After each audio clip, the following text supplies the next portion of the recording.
Kurangnya literasi keuangan ditambah kemudahan dalam mengakses pembiayaan melalui pinjol dan pay later membuat masyarakat pun terjebak dalam pusaran utang yang tidak berujung. Hal ini tidak jarang membuat para peminjam atau debitur terjerat dalam rantai utang pinjol dan pay later untuk melunasi utang sebelumnya atau biasa disebut dengan istilah gali lubang tutup lubang. Bagaimana cara keluar dari jeratan ini dan apa saja langkah pencegahannya? Kami akan berbincang bersama dengan perencana keuangan Prita Gozi. Selamat pagi Mbak Prita.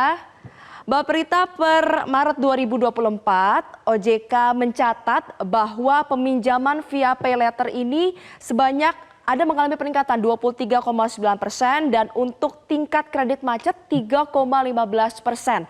Apakah data tersebut masih dalam kategori aman atau sudah dalam masuk taraf mengkhawatirkan?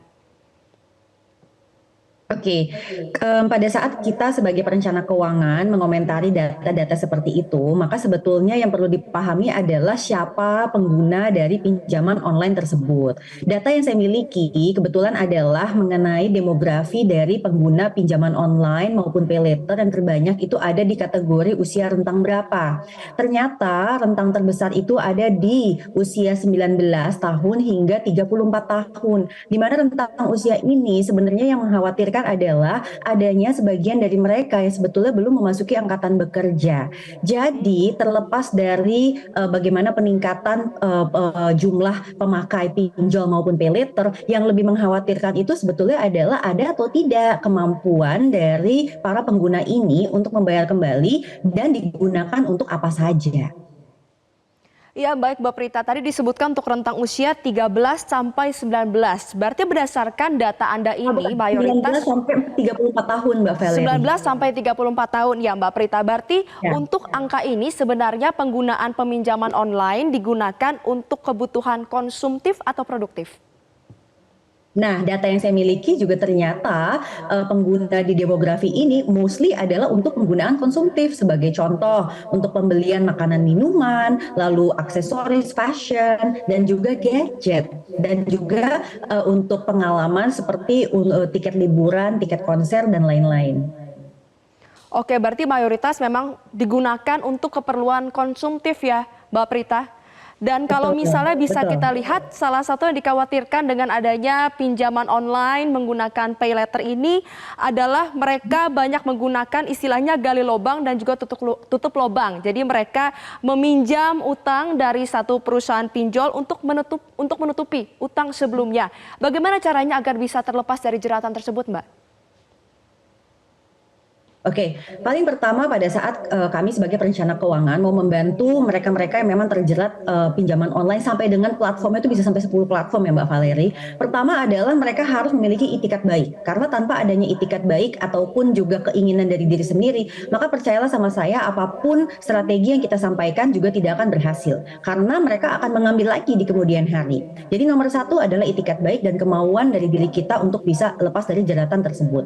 Yang kedua, kita secara teknis melakukan strategi.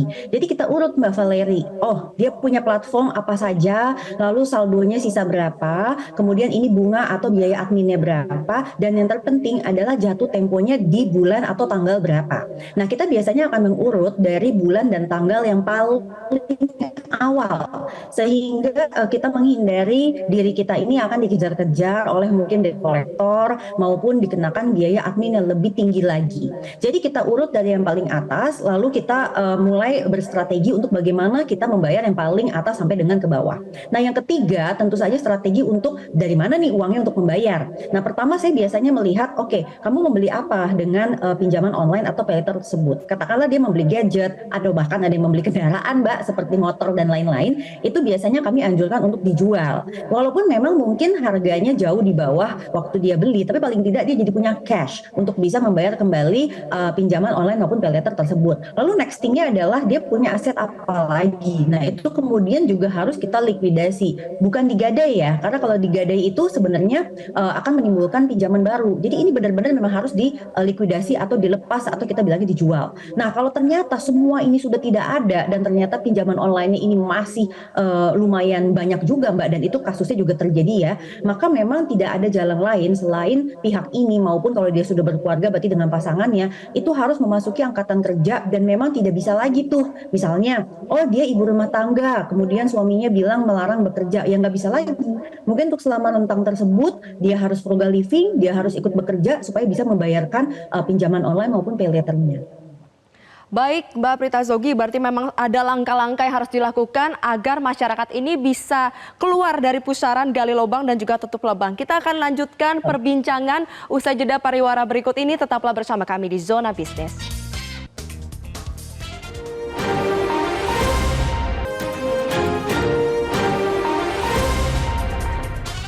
Anda kembali bersama kami di Zona Bisnis. Kita akan lanjutkan perbincangan bersama dengan perencana keuangan Prita Zogi. Mbak Prita, lalu bagaimana saran Anda agar masyarakat ini dapat terhindar dari dampak buruk pinjaman online? Baik, yang paling pertama tentu saja adalah kemampuan untuk menahan diri kita. Kita sebutnya adalah delaying gratification. Pada saat seseorang memiliki kemampuan untuk menahan diri, maka dia tidak akan mudah tergoda, Mbak Valerie, untuk misalnya klik pay later setiap membeli sesuatu, ataupun juga tergoda untuk mengambil pinjaman online dengan nominal yang cukup besar mungkin, padahal kemudian dana tersebut juga dipakainya ternyata bukan untuk produktif, tetapi makan untuk konsumtif.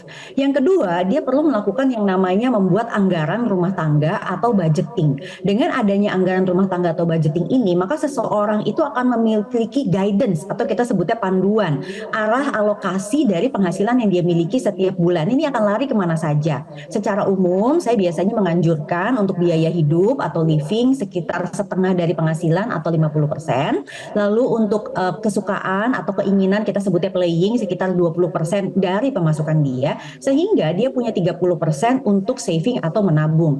Nah, buruk-buruknya kalau sampai ternyata cicilannya ini sangat membengkak, maka saving ini bisa dipinjam dulu untuk kita gunakan membayar pinjaman online maupun pay later tersebut. Dan yang paling terakhir tentu saja adalah literasi keuangan yang baik supaya setiap masyarakat itu paham produk yang diambil ini maksudnya apa. Kalau pay later menurut saya masih sedikit lebih aman dari pinjol, karena pay later ini hanya bisa terjadi apabila transaksinya tuh ada barang atau jasanya. Sedangkan kalau pinjaman online ini yang memang sedikit harus waspada, karena seseorang bisa meminjam uang cash tanpa ketahuan sebenarnya dipakainya buat apa.